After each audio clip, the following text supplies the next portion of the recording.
Le psychologue Emmanuel Diet et l'anthropologue Zaya Kessa ont réfléchi sur les significations du silence dans les sociétés contemporaines. Ils voient d'abord le silence comme langage. Le silence est porteur de sens.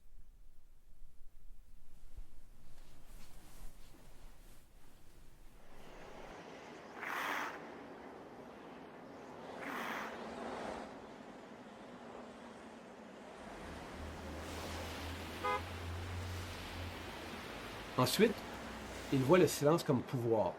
Le silence peut être imposé. On parle ainsi de censure, d'invisibilisation, de marginalisation, où certaines voix sont réduites au silence.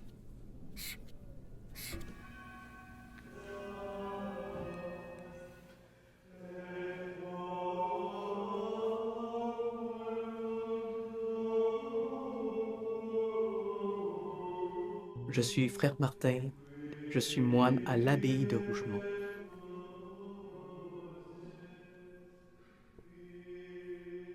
Ici, nous sommes dans un monastère.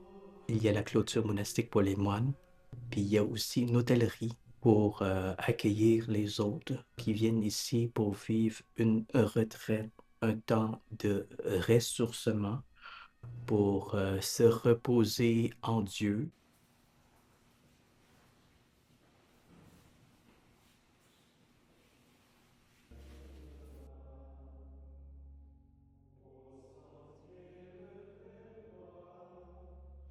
Je crois beaucoup à la formation humaine, j'ai appris à m'accueillir dans ma personne, fait que j'ai pas peur d'être confronté avec mes blessures, avec ma propre personne.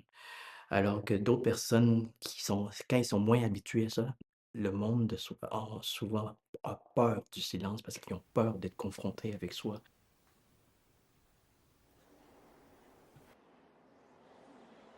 Moi, je pense que le silence, ça me rend vraiment inconfortable. Souvent, quand j'ai rien à faire chez moi, je vais vraiment aller sur Insta, TikTok, Snap. Tu sais, je vais répondre à tout, puis je vais vraiment passer trop de temps là-dessus. Tu sais, je le sais pourquoi. C'est parce que ça tue l'ennui. Puis justement, moi, j'aime pas ça, avoir l'ennui, puis rien faire, puis devoir comme me trouver des trucs à faire comme naturellement. Je veux dire, c'est facile, c'est rapide, ça change à chaque vidéo, tu sais.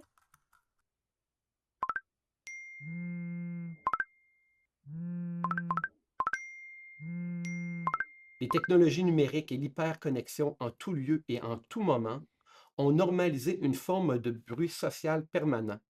Les notifications, les messages, les appels, les vidéos. Être joignable et réactif, visible en ligne, est devenu une preuve et un leitmotiv d'existence sociale. Merci d'avoir voyagé avec la STM. Le bruit est physique et se révèle comme une empreinte de l'urbanisation. Les villes concentrent les sources sonores.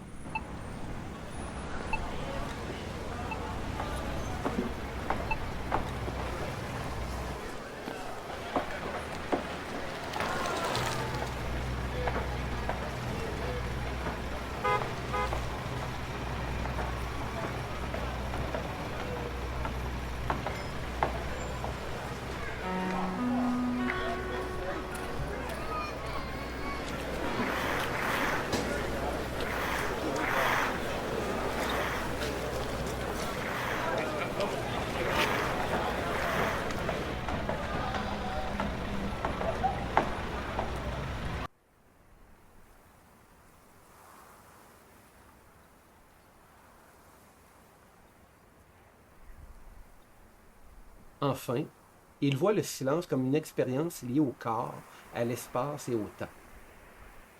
Le silence est ainsi au cœur des pratiques spirituelles, thérapeutiques ou artistiques. Pour les auteurs, le silence se révèle ultimement ambigu. Il est tantôt valorisé par l'écoute, l'introspection, tantôt redouté par le vide, l'exclusion.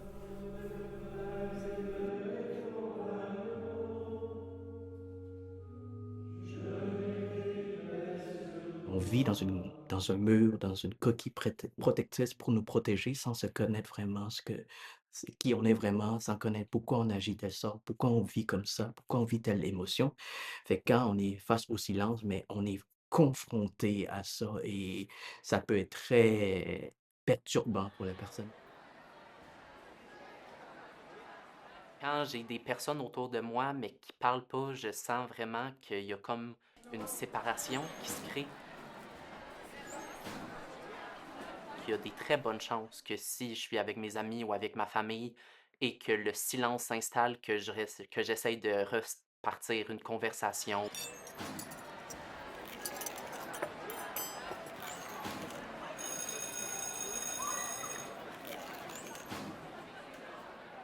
Le silence a un avenir, mais il ne dépend pas de notre capacité à le réhabiliter culturellement, à l'intégrer dans nos pratiques sociales, à le protéger.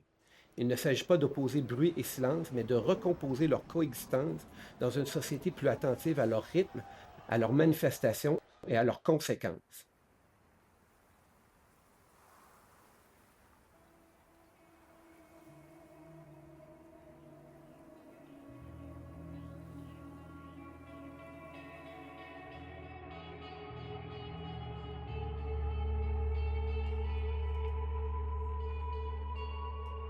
Comme le dit le proverbe, le silence est un mur contre la bêtise.